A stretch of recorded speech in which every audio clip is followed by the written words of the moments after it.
अब इतना ये सब आजकल इंटरनेट की वजह से सब लोग सोशल मीडिया ये सब चीजें बहुत फैल गई हैं। तो तो क्या होता है कि अब जैसे बच्चे हैं, किसी का वीडियो देख लिया तो मन करता है कि चलो ऐसे बन जाते हैं, ये करते हैं, ये कितना मजा करें। अब मतलब अब जैसे हमें सबको पता है कि भाई तुम मेहनत करोगे तो फल मिलेगा, लेकिन कई कई लोग हैं जो बता रहे हैं कि नहीं, कुछ ज्यादा मेहनत करने की जरूरत नहीं है, ये काम कर लो, ये मिल जाएगा जो भी है। तो चल पड़ते हैं उस रास्ते पे। तो क्या होता है, अब होता कुछ है नहीं, और फिर जब होता नहीं है तो अपने आप को कोसते हैं कि मेरे से नहीं हो पाया, मैं अपने आप को बुरा फील करते हैं। और ऐसे बहुत बहुत लोग हैं, मतलब मैं बहुत लोगों से मिलता हूँ ऐसे, जो कि मतलब अपने डिप्रेशन में है, क्योंकि उनको वो दूसरों के स्टैंडर्ड से अपने आप को जज करने की कोशिश कर रहे हैं, लेकिन वो हो नहीं पा रहा, तो वो अपने आप को कोस रहे हैं कि यार मैं बुरा हूँ, मेरे अंदर कोई दिक्कत है, मेरे अंदर ऐसा है। तो अब ऐसी सिचुएशन में अब क्या, मतलब हम उन्हें नहीं बताएं कि इस तरह से मत करो, या फिर हम ऐसी कोई व्यवस्था बनाएं कि मतलब वो सही, मतलब एक सही पर्सपेक्टिव भी उनको पता चले कि नहीं, ये इस तरफ मत जाओ, ये दूसरा तरीका भी है। या फिर मतलब जैसा चल रहा है वैसे चलते रहने दें, अब वो इवेंचुअली वो अपने आप ही समझ जाएंगे, अपने जो भी उनको समझ। नहीं, इसका तो प्रश्न का उत्तर आपने खुद ही दे दिया शुरू में। इसमें तो जैसे आपको कोई भी चीज कोई अगर ये मान के कर रहा है कि इसमें कुछ नहीं है, मेहनत नहीं करनी पड़ेगी, बड़ा आसानी से हो जाएगा, तो वही स्टेप, पहले ही स्टेप गलत है। कुछ भी जिसको सुख पाना है जिस चीज से, उसमें इतनी मेहनत करनी पड़ती है कि अपना अस्तित्व समाप्त हो जाता है, तब सुख होता है उसमें।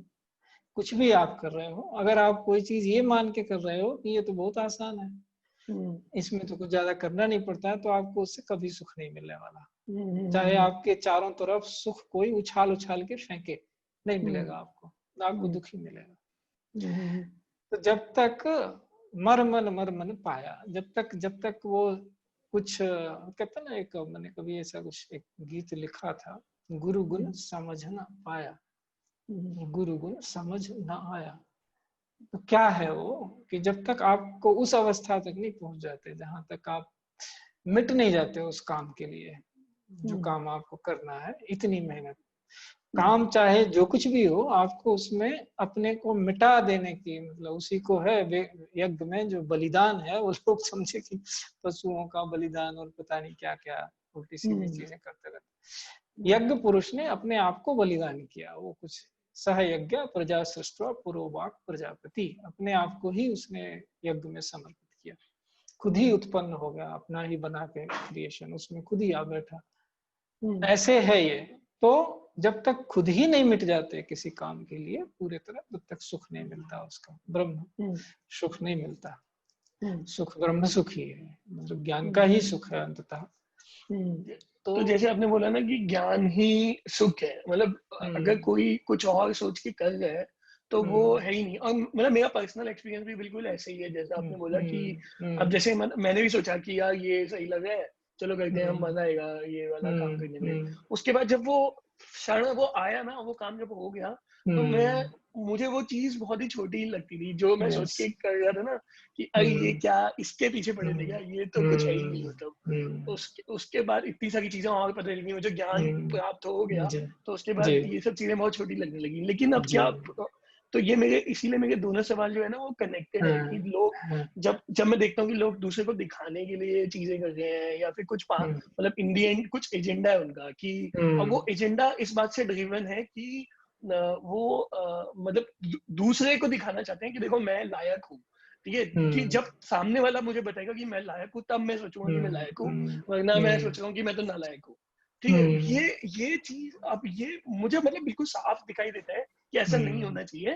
भाई तुम, हमारा खुद का एक स्टैंडर्ड होना चाहिए कि भाई मैंने कुछ अच्छा काम किया तो मैं उसका जज होना चाहिए कि मैंने अच्छा काम किया, मुझे अब किसी और की सहमति नहीं चाहिए अपने बारे में अच्छा फील करने के लिए।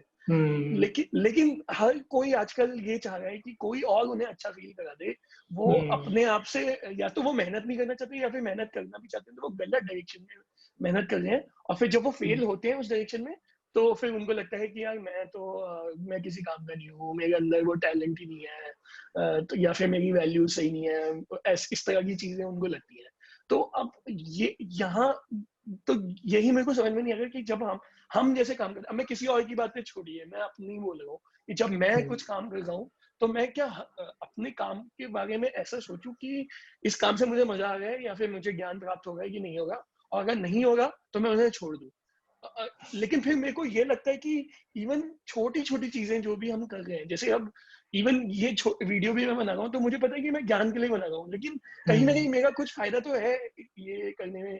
तो मुझे लगता है कि इन द एंड में मतलब फायदे के लिए सोचना चाहिए भी कि नहीं सोचना चाहिए, या ज्ञान के लिए ही सोचना चाहिए।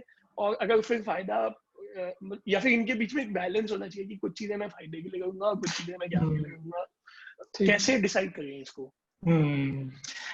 बात वही आती है। देखिए, जैसे मैंने कहा ना कि ईश्वर को भी यज्ञ, दान और तप, 3 चीजें करनी पड़ती हैं।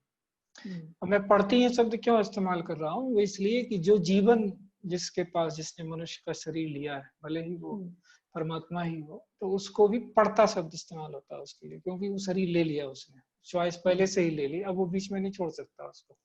कोई काम, जैसे हम कहते हैं ना कि कोई काम जो प्रारंभ भी उसका जो है इस तरह से होना चाहिए कि वो लास्ट तक जब तक हो ना जाए उसको पूरा, उसमें पूरी शिद्दत से लगा रहना चाहिए आदमी को।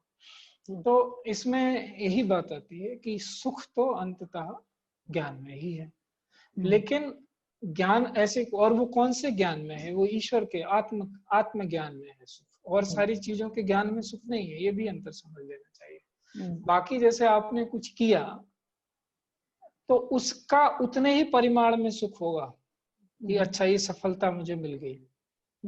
आपने कोई चीज, कोई कंपनी खोलना चाहिए, कंपनी सफल हो गई, तो आपको बस उतना ही मिलेगा कि ये ठीक है, मैं जान गया ये किया जा सकता है, अब ये मतलब सिद्धस्थ हूं मैं इसमें, कभी भी कर सकता हूँ मैं इसको। वो भी एक तरह का अज्ञान ही है, लेकिन फिर भी कुछ ज्ञान है उसमें कि कर सकते हैं, क्योंकि कोई गारंटी नहीं है कि दोबारा आप वैसी चीज कर पाओ, पर फिर भी एक रहता है कि हो जाता है, गारंटी तो किसी चीज की नहीं। तो फिर उसके बाद एक वो बन गया। लेकिन शुद्ध जो वो है वो तो इसी से आता है कि आप कर किसी, आपका हेतु क्या है, लक्ष्य क्या है।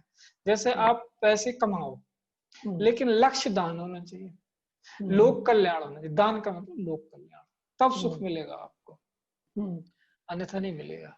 जितने परिमाण, किसी परिमाण में तो आप यज्ञ करते ही हो, इसलिए सुख मिलता है। मान लीजिए आपका पैमाना ये है कि मेरा परहित के लिए मेरी बीवी, मेरा बच्चा, मेरे माता पिता, ये लोग हैं, ये भी तो पर ही हैं, ये मैं नहीं हूँ, तो मैं इनके हेतु कर रहा हूँ, तो कुछ तो सुख आएगा ही आपकी उसमें, थोड़ी है। लेकिन अगर आप पूरे संसार के लिए कर रहे हो, पूरे लोक के लिए कर रहे हो, तो कितना सुख आपको उसमें आएगा।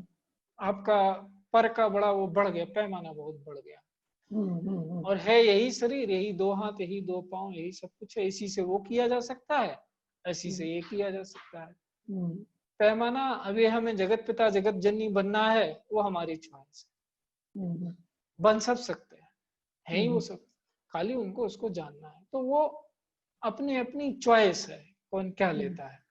लेकिन ये कहना कि किसी चीज में जब हम चुनाव कैसे करें छोटी छोटी चीजों में, तो उसके लिए पैमाना यही है कि आपका जो करने के पीछे आपका भाव क्या है।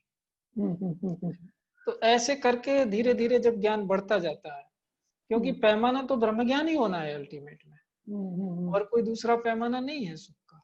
लेकिन क्या कुछ भी, जैसा हमने कहा, छोटे यज्ञ में छोटा सुख तो मिलेगा ना आपको। तो अगर कोई उसी से संतुष्ट है, उसी को बड़ा मान रहा है कि 4 लोगों ने बोल दिया, या पूरे प्रदेश ने बोल दिया, या जितने जानने पहचानने वाले बोले यार बड़े अच्छे काम कर रहे हैं ये लोग, तो उसमें मतलब हमारा पैमाना छोटा है। कोई इसमें बुराई नहीं है, अच्छे काम को अगर लोग अच्छा कह रहे हैं और आपको सुन के अच्छा लग रहा है, तो उससे क्या होगा, आपका भाव अगर ये होता है अच्छा मुझे और अच्छा करना चाहिए, ये नहीं है कि ये लोग और कैसे प्रशंसा करते रहे, नहीं, ये प्रशंसा अपने आप मिल गई क्योंकि आपने बहुत अच्छा किया। लेकिन अगर आप इससे बंध गए, आपने नीचे देखना शुरू कर दिया कि यार इस बार तो प्रशंसा नहीं हुई, then you have fallen from grace, तब आप ने सही, आपने ज्ञान नहीं पाया।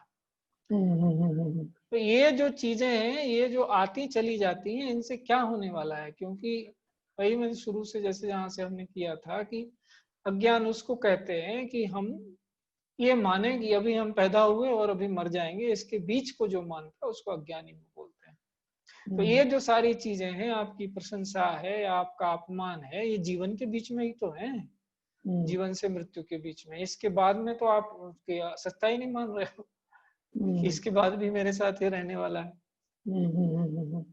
अगर आप उसके तरफ बढ़ गए तो फिर तो आपकी दिशा ही बदल जाएगी। फिर तो आप ये देखोगे, अच्छा जब मैं इटर्नल हूँ तो फिर मुझे यज्ञ ही करना चाहिए। अगर मैं ऐसा हूँ कि मैं तो कभी ना जन्म लेता हूँ ना मरता हूँ, तब तो फिर मुझे जब ना मेरा कोई कुछ बिगाड़ सकता है, ना मैं किसी का कुछ, तो तब तो फिर हमें वो करना चाहिए जो यज्ञ है। और यही सारी गीता है और यही सारा ज्ञान है हर जगह जो फैला हुआ है, कि अगर हमें ये कोई ऐसा मिल जाए जिसके संग में हम ये जान जाएं कि हमारी वास्तविक अवस्था क्या है, इस अस्तित्व में हमारा अस्तित्व कहाँ है, कैसे हैं हम, कौन है हम, क्या करना चाहिए हमें, और फिर हम वो करना शुरू करें, तो हर क्षण सुख में ही बीतेगा, ये सब प्रश्न ही समाप्त हो जाते हैं। तो इस तरह का है वो कि आप छोटे छोटे सुख में ढूंढना, उसी के लिए अवस्थाओं के नाम दे दिए गए कि भाई अर्थार्थी वाली अवस्था है, कुछ किया उसका कुछ अर्थ मिल जाए। अर्थार्थी का मतलब ये होता है कि आपने कोई कामना की, वो पूरी हो गई। लोग जाते हैं जहां उनकी आस्था होती है, लाभ। तो ये जो दूसरे से कुछ पाने की अपेक्षा जो आप कह रहे हो, वो अज्ञान के कारण होती है, लेकिन वो बुरी नहीं है। मतलब उसका अस्तित्व है, ये नहीं कह सकते आप कि उसका अस्तित्व नहीं है, ये कहना सही नहीं होगा। क्योंकि वो दूसरों का जो दूसरा जिसको हम बोलते हैं, वो भी तो आपके ही तरह पोटेंशियल ईश्वर है। अगर उसके मन में आपके प्रति सद्भाव नहीं है, फर्क तो पड़ता है उसका। ऐसा नहीं है कि फर्क नहीं पड़ता, पड़ता है, बिल्कुल पड़ता है। वो भी उतना ही, उसके अंदर भी तो वही ईश्वर विद्यमान है। वो किस अवस्था से, हाँ, ये है कि आपकी अगर अवस्था उच्च है तो आपको उसको कोई नहीं लाभ होगा। अगर